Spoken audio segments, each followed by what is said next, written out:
Google Docs is a part of a comprehensive package of online applications offered by Google. One of these applications is Google Docs Word Processor, which is free web-based application. In this video, I will show you how to use Google Docs Word Processor.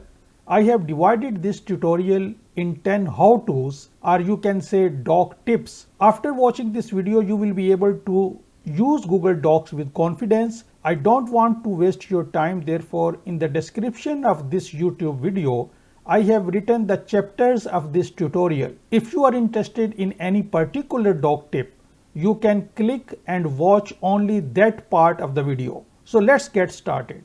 So our first how-to is how to add page numbers on Google Docs. To do that, you click on Insert and then Page Numbers, and then there are 4 main options. If you want to start your page numbers from the first page, you use this option. If you don't want to start from the first page, you use this option. And both of these options will place page numbers on the top right corner, which you can adjust later on. I will show you in a minute. And if you want to put page numbers at the bottom right, you can use any of these 2 options. If you click on More Options, you can position your page numbers in header or footer. You can start your page numbers from a number other than 1, and you can uncheck this Show on the First Page option to start your page numbers from the second page. And you do this if, for example, you have a title page where you don't want to put the numbers. So this is another way. So I cancel this and I use this option. So I click on that and my page number is at the top right. Now if I want to put this in the center, I can select from this align option, center align, and my page number will be in the center. If I want to put the word page, I can simply type here. And if I change my mind and I want to put my page numbers at the bottom, I can simply go back, insert page numbers and choose another option. And now my top page number is still there. So what I can do is I can click on these options and I can click remove header. And now my page number is in the footer section. Once you have inserted page numbers and later on you want to edit them, you can simply go back page numbers and click on that, and now you can edit this if you want. So this is how you add page numbers on Google Docs. Our second question is how to indent on Google Docs. In order to put indents, first you should click on View and check this Show Ruler option, and a ruler will appear on the top of your document. You should notice that there are 2 triangles, one on the right, which is right indent, one on the left, which is left indent, and there is a rectangle which is called first line indent. Now I have created 2 paragraphs here and I want to indent first line of my paragraph ½ inch towards right. To do that, I put my cursor here and I move this first line indent, and when I start moving, it will show me how much I have moved at the top. At the moment it is 0.5 inch, and I release my mouse button and first line indent will be placed. But this will affect only this line. Let's undo this. If I want to put first line indent on both of these paragraphs, I have to select both of these and I move my first line indent to 0.5 marks and I release. Now first line indent will be applied to both of the paragraphs. So only the text selected will be affected. Now let us select these 2 paragraphs once again, and now let us apply this right indent to both of these paragraphs. I click on this triangle and I move this towards 6 inches mark, and my text will be squeezed. And finally, left indent triangle can be used to move the whole text towards right. So I click on left indent and I move it, and as you can see that when I move this, the first line indent also moves with it. So if I move this to ½ inch, now the first line indent will be at 1 inch mark. And now if I release, all of my text will be moved towards right. So this is how to indent on Google Docs. Our next task is how to do hanging indent on Google Doc. hanging indent is normally used in bibliographies or in dictionary entries, or if you have some lists. In hanging indent, what we do is we keep our first line at the page margin and all the lines from second to onwards for that entry at a certain distance from the left margin. Because hanging indent is used by many organizations such as American Psychological Association and Chicago Manual Style, APA or CMS, and these organizations recommend that second and onward lines should be placed at 0.5 inch from the left margin of the page. One thing you should keep in mind that when you are writing bibliography entries or any other list entries, you should not press the enter key except at the end of the entry. So only at this point I have pressed the enter. And there are two methods to put hanging indent on Google Docs. The first method is that you select all the text and then you click on this triangle and a rectangle at the left margin and you drag it up to 0.5 inches. So this is 0.5 inches from the left margin and I am just pressing my left mouse button and I am dragging. Now I release my left mouse button and all the text is moved. And now I select only this first line indent and now I move it back to the page margin, which is 0. And now hanging indent has been placed on these bibliography entries. As you can see that only first line of each entry is starting at the left side of the page and rest of the lines are 0.5 inches towards right. So this is one method. Let us undo this. The second method is that you select all the text and then you click on format, align and indent, and the last option is indentation options. Click on that and in special indent you select hanging indent and you will notice that number 0.5 will appear in this space and you simply click apply and hanging indent will be placed on your bibliography entries. So this is how you put hanging indent on Google Docs. Our next task is how to make a table of contents in Google Docs. Before you make a table of content, you must give your document title, headings and subheadings. So as you can see that currently even the title is normal text. I put my cursor in the title and it shows normal text. So I should change this to title. Then this is a heading. So currently it's normal text. I change it to heading 1. Heading 1 means top level headings. In a similar fashion, I should change all headings and subheadings. So this is a heading and this is a subheading. So therefore I will apply heading 2 to this section.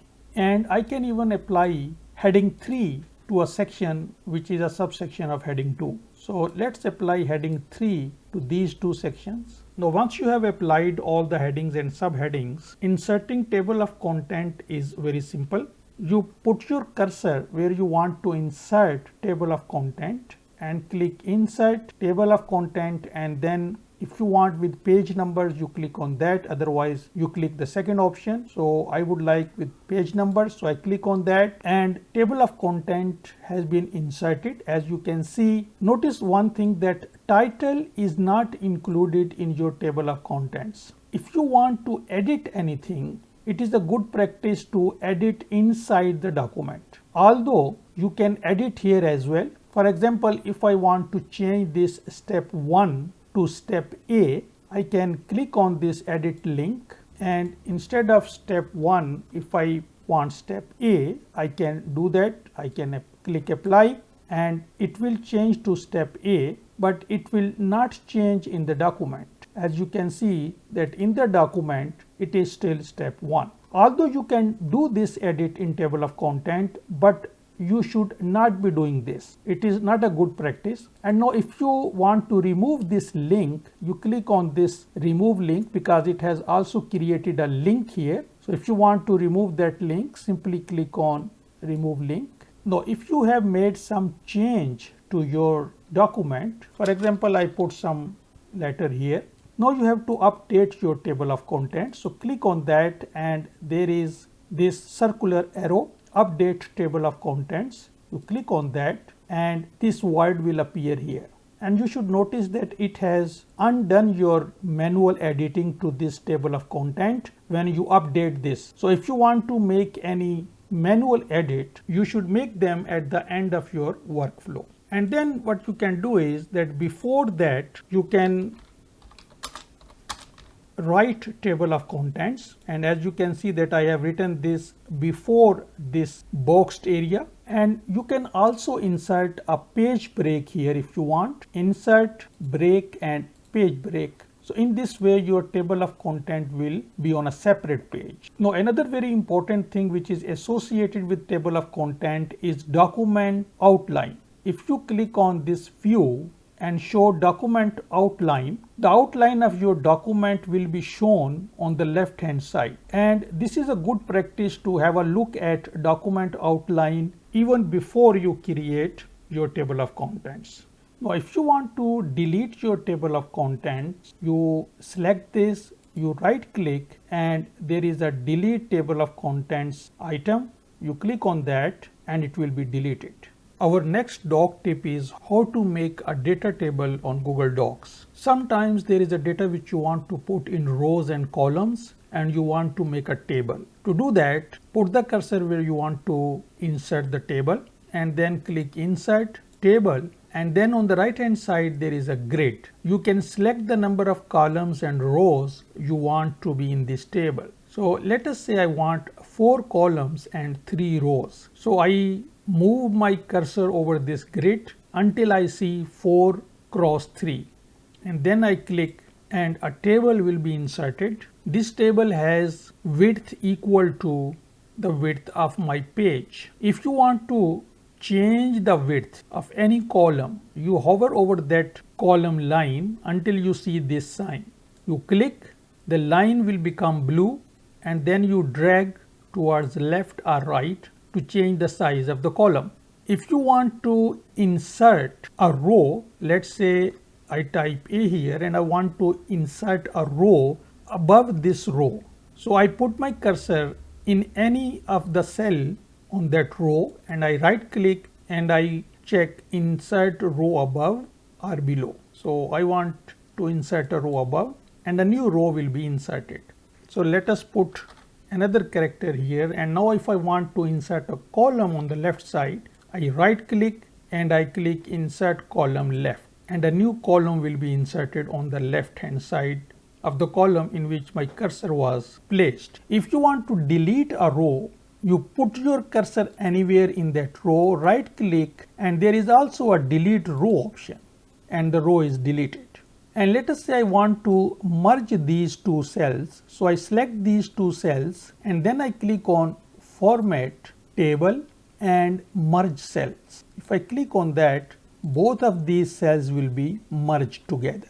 If I click on this little arrow, I have the ability to select the border type. This is how you make data table on Google Docs. Now, our next doc tip is how to make columns on Google Docs. So I have selected a simple document. To make this document a 2-column or a maximum 3-column document like a newspaper, you click on Format, Columns, and then you select either 2 or 3-column document. So let's create a 3-column document. So I click on that and it will distribute my text into 3 columns like a newspaper style. Now there are some more options. If I click on Format, Columns and more options, now the maximum number of columns can only be up to 3, but you can change the spacing between the columns, and if you want a line to be inserted, you can check this box and a line will be inserted. And you can also change the column order from left to right to right to left. If I click Apply, a line will be inserted between the columns. Our next doc tip is about how to insert a text box in Google Docs. Unfortunately, there is no way to directly insert a text box in Google Docs at the moment. Instead, what you can do is you click on Insert and insert a drawing and click New, and you will see a mini version of Google Drawing. And in this area, you can create a text box by clicking on this T, and then a crosshair will appear and you can select the size of the text box, and then you can write your text in this area. You can also format this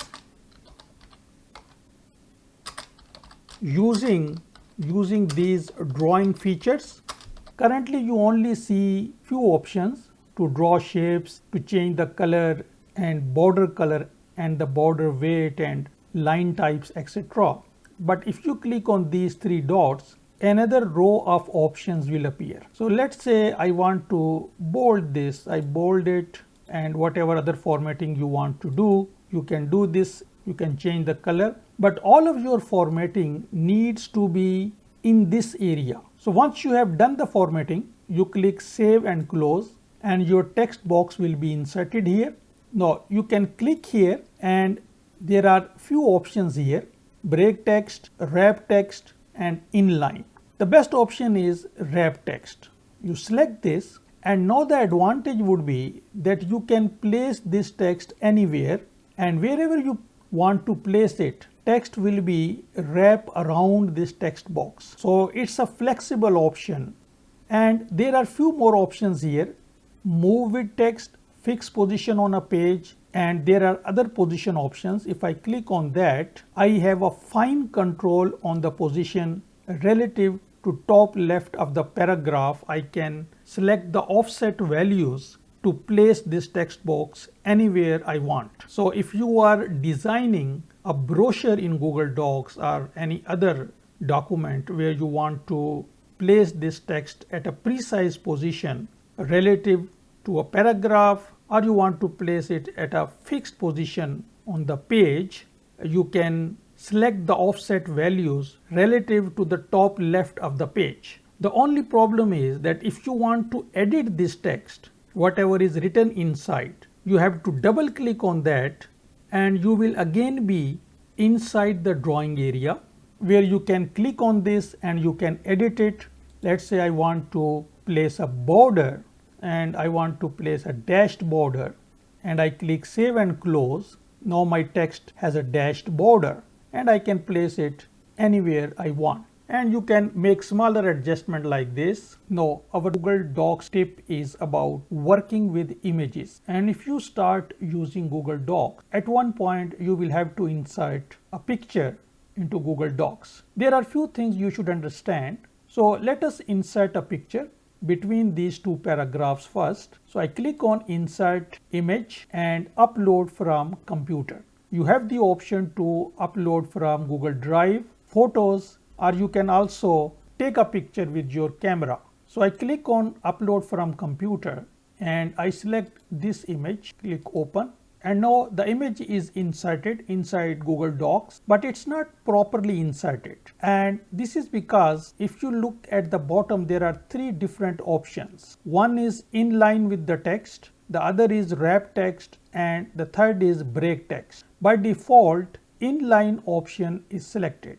If I select break text, the text will be at the top and bottom of the image. But the most easy to use option is wrap text. So let us select this wrap text, and now I can put this image anywhere and the text will be wrapped around the image. And when I am moving the image, you will see a red line appears, and this line helps you to place the image. So let us place it here. And now the image is on the left side and the text is automatically wrapping around the image. You can also adjust the gap between the image and the text by changing this margin. Let's say I change it to 1 inch and the text will be 1 inch towards right. And I can put 0 inch and now text will be perfectly aligned with the corner of the image. But still, if I move the image, the text will move. And if I don't want this functionality,